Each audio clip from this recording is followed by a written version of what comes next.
Jangan lupa subscribe.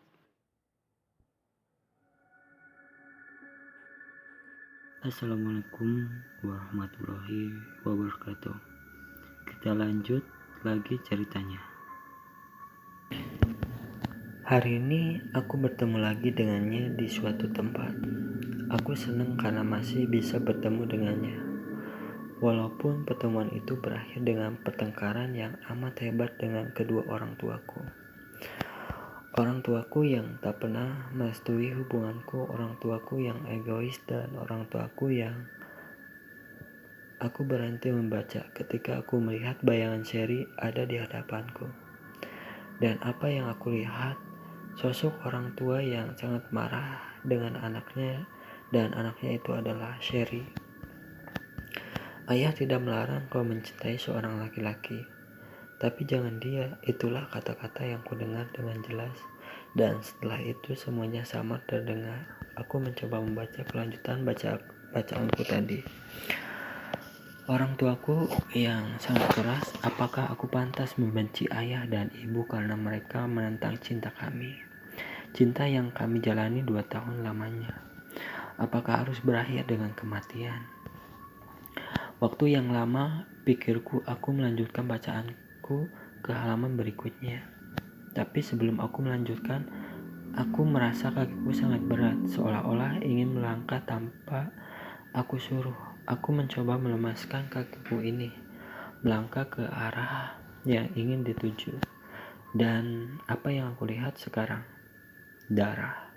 Iya, darahlah yang aku lihat tepat di bawah kakiku.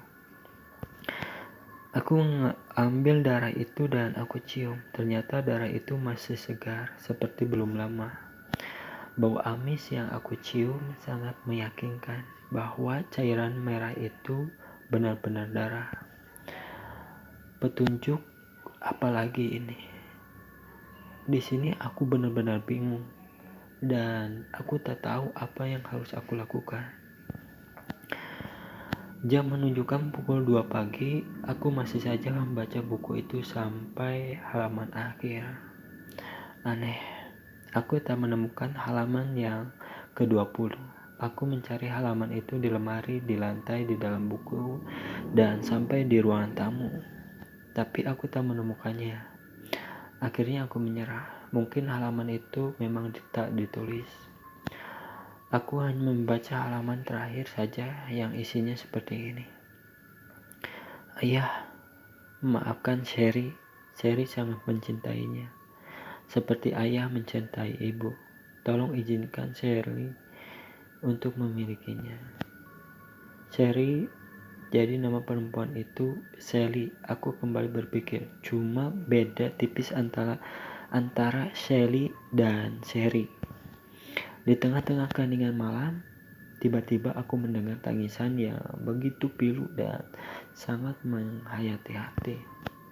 Di saat mendengar tangisan itu, aku langsung ikut menangis dan menangis.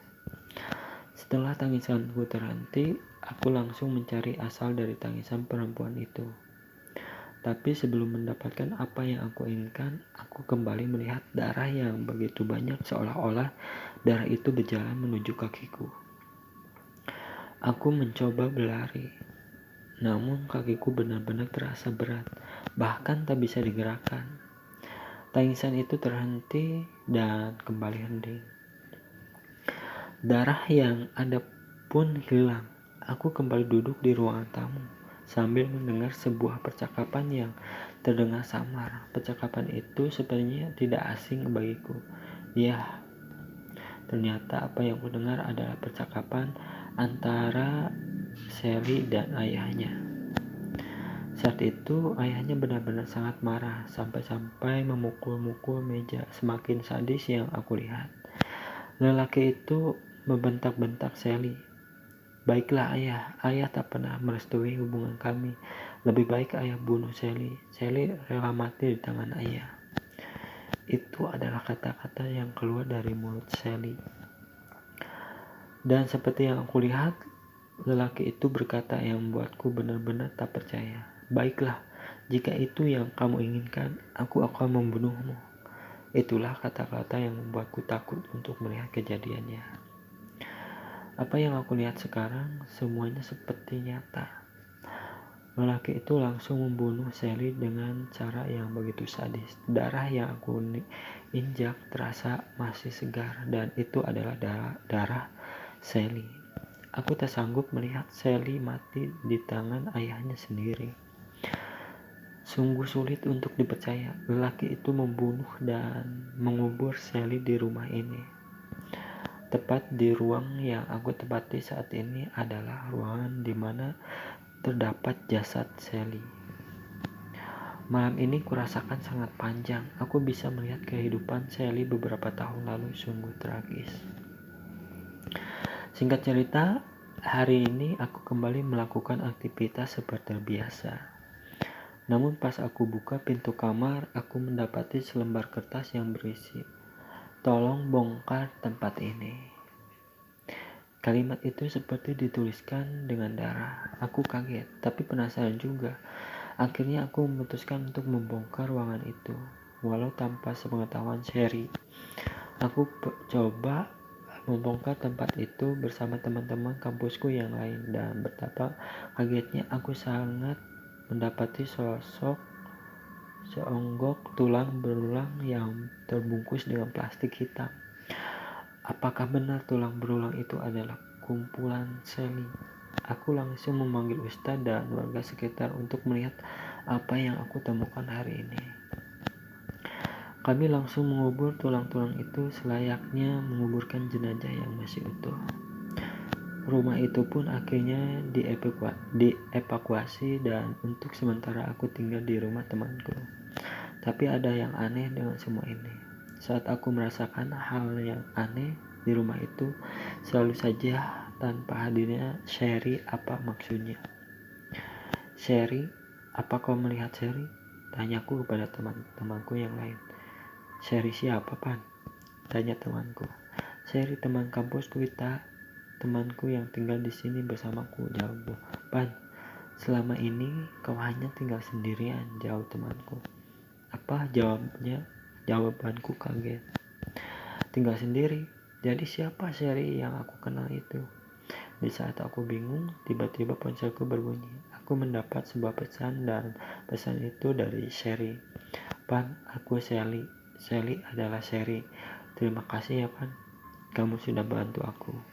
Mungkin kamu tak mengerti dengan konflik yang aku alami beberapa tahun yang lalu, karena aku tak pernah menceritakannya padamu. Dialah Pan, dia adalah laki yang sangat aku sayangi. Ayahku sangat membencinya karena dia adalah anak dari musuh ayahku. Cinta kami ditentangnya, bahkan sampai detik terakhirku, aku tak rela dia menjadi korban pembalasan dendam dari ayahku. Makanya aku berani mati saat aku membela dia. Sekali lagi, terima kasih ya Pani. Kamu sudah membuatku tenang di surga. Aku tak meminta lebih dari perkenalan kita setahun lalu. Aku hanya ingin kamu mengungkapkan penyebab kematianku dan menguburkanku dengan selayaknya. Sally La Vida." Itulah cerita untuk malam hari ini. Tinggalkan like, comment, share, dan subscribe. Dan jangan lupa juga nyalain loncengnya biar gak ketinggalan jika ada video-video baru di channel ini. Terima kasih. Assalamualaikum warahmatullahi wabarakatuh.